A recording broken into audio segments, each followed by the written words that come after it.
Hello witches, welcome back. Like I said in last week's video, I was filming that one and this one back to back. I wanted to get my health in order in that one, and then I wanted to get my home in order in this one, do a bit of a reset, a spring cleaning if you will. I'm going to do like mundane cleaning of the house, but I don't know if that's necessarily fun for you to watch. If it is, let me know, because I do cleaning all the time. But I do want to focus on the witchcraft aspect of that. And one thing that I really need to do is to reset the space behind you. That is what I'm looking at right now. This is looking good, right? Like bookcase, like doesn't seem like it's a mess. That's because the mess is behind you. That is where my desk and like altar space is, and you saw in the like some of the mess in the previous videos where I'm like showing you the spell work, that it's kind of like the surrounding stuff is really not in order. It is pretty good mess going on back there. I think for a lot of people that might not be considered like too bad, not too big of a messy situation, but I am a very organized person and a minimalist at heart. So even the little bit of clutter and chaos really sets my mind off. It gives me a little bit of anxiety. And I do think that that is related to control, to perfectionism. Maybe there's some shadow work that I need to do there, but I have realized that my tendency, like I'm bringing my husband over to my side because he never used to be like this, and now he's like, I think that, you know, in our sunroom we could probably do some like cabinets and countertops in there because I would really like to hide away all of these things. I'm like, yes. I prefer to declutter rather than hide them away behind cabinet doors, but I will take what I can get. So that will be a project that's coming. And I appreciate that he's getting like much more in the mindset of like, it is calming to your brain to not look at those things. Because when you have things that are out of place, you have piles, things that are clutter, even if they are useful and you want to keep them, it's not like, oh my gosh, I didn't take this to the donation center, I need to throw this out. Like they are useful items to you, they're just not where they're supposed to be, and then they start to look messy. That weighs on your mind every time you look at it, whether you're conscious of it or not.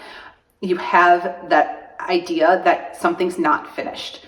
And I hate that feeling. I am always very conscious of it when it happens, and I'm like, I need to clean it up. So looking at that desk behind you stresses me out. Even if I flip you around, you don't think it's that bad. For me, it's that bad. We all have different levels of tolerance. And if I could live the rest of my life with only 30 items, I would, in a, car, I would do it. I would be one of those crazy people in a little camper van with my dog. We don't like to travel really, so I don't know about that part of it, but yeah, we could live in like a little studio apartment with 30 things if it was just me and Hawkeye. We are minimalists, what can I say? So I do want to get that in order, and I feel like once that space is cleaned up and it feels more like a working altar again, a space where I can do things and feel settled and not have like the visual clutter, I think I will feel better and get more in tune with my witchcraft, because that was something that was lacking in February as well, of just not wanting to do spell work, not wanting to sit down and like do a tarot reading or anything like that, because the space would stress me out. So I'm gonna clean things up, and I think in order to reset the space in my house, we are going to do a cleansing, motivating energy simmer pot. Simmer pots are very easy. Just set a pot of water on the stove and add your corresponding ingredients. So I will show you that as well. Let's get to the cleanup. All right, here's the overview of what I said is behind you, that a lot of people are going to say it's really not that messy, but it's a lot of spell remnants that are sitting out, or like spell pieces, or like right here, I have my money bowl that I want to like keep adding to and keep like making it useful. So I need to refresh it and like put it someplace that's prominent, not like surrounded by other stuff. I mean, I have like lip gloss and hair clip, like scissors, like things that should not be here. And then like inside the drawer, it's kind of messy. So it's not terrible. And I've definitely had it worse in the past, to be sure, but it's messy for me and just not conducive to the way that I think. So I am just going to tidy it up. I really don't think that there's anything that I'm going to be getting rid of, because I did go through and declutter a bunch of things towards the end of last year, 2024. So I think it's all, things that I want to keep and it will be useful, but it's just not organized and it's driving me a little crazy. So it is time to get cleaned up. Organized, we're clean. Look at that. So much progress made. Drawers, but I mean, I just kind of put everything away, tuck it in there, because it's my goal to use things up and see how it goes this year, and then I will reassess at the end of the year all of my supplies and things. But for now, I'm keeping everything. I'm not doing a declutter, and I just have it organized, and then I have like actual workspace here.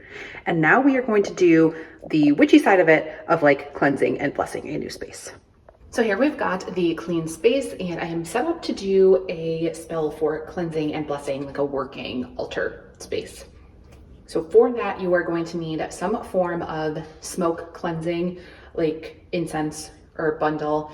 I am not a huge fan of incense, so I don't like to burn like a full incense stick, but I did get these incense matches, which go out a lot faster, so I appreciate those. But you can use any kind of cleansing herb or incense that you'd like.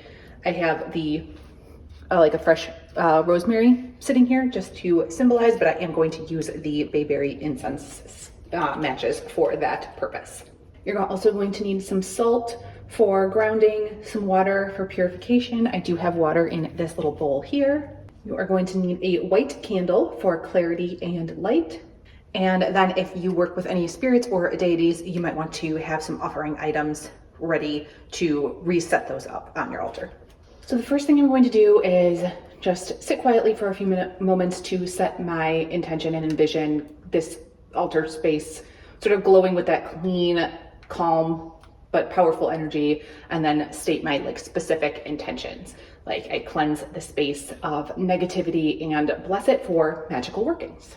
Since the space is already physically clean, I'm going in with the smoke cleansing, and I'm going to pass the smoke over the altar and like into the drawers, any spaces that I want clean and the items that I want cleansed, and say, smoke of earth, air, and flame, cleanse this space, renew its name.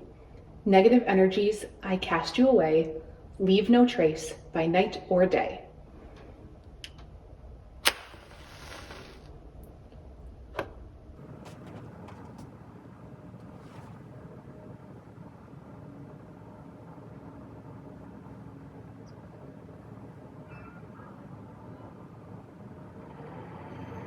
Then it's time for the salt and water blessing. So sprinkle a small amount of salt into the water and stir clockwise as you say, salt of the earth, water of life, cleanse and purify, remove all strife. And then you can dip your fingers into the water and sprinkle it lightly around your altar space.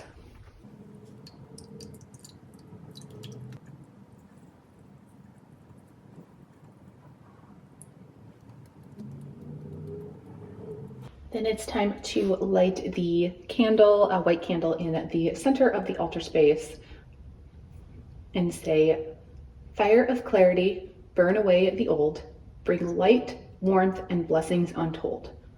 By flame and glow, this place is made whole. And then hold your hands over the space and say, this altar is blessed, a place divine, a meeting place of the mundane and the magical entwined. I dedicate it to the work of the craft. May it hold my magic steadfast. From here, you can let the candle burn out or extinguish it if you need to. And when you're done, you can say, so mote it be. This space is cleansed and blessed for magic and mystery. What I am going to do at this point to allow the candle to burn out is to use my little wax warmer here, the little cauldron, and the candle goes underneath and melts the contents that are inside. So I am actually going to make that into a simmer pot.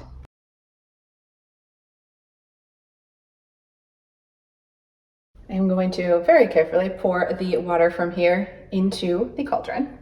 And then I am going to add a few of the items there, including a few pieces of the rosemary.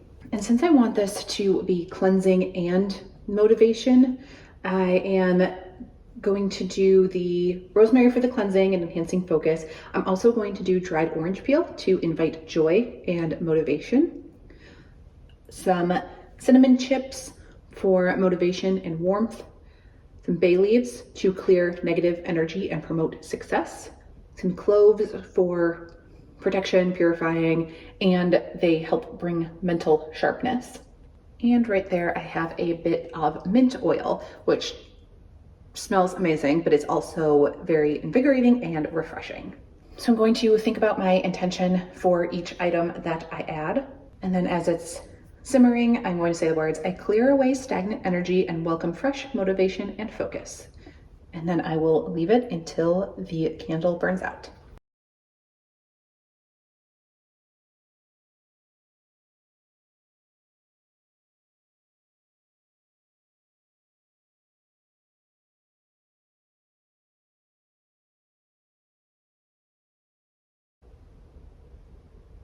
So there you have it, fresh and clean and ready for some new magical workings with motivated energy. I hope that was helpful for you and any of your spring cleaning needs. Let me know if you will be trying this out.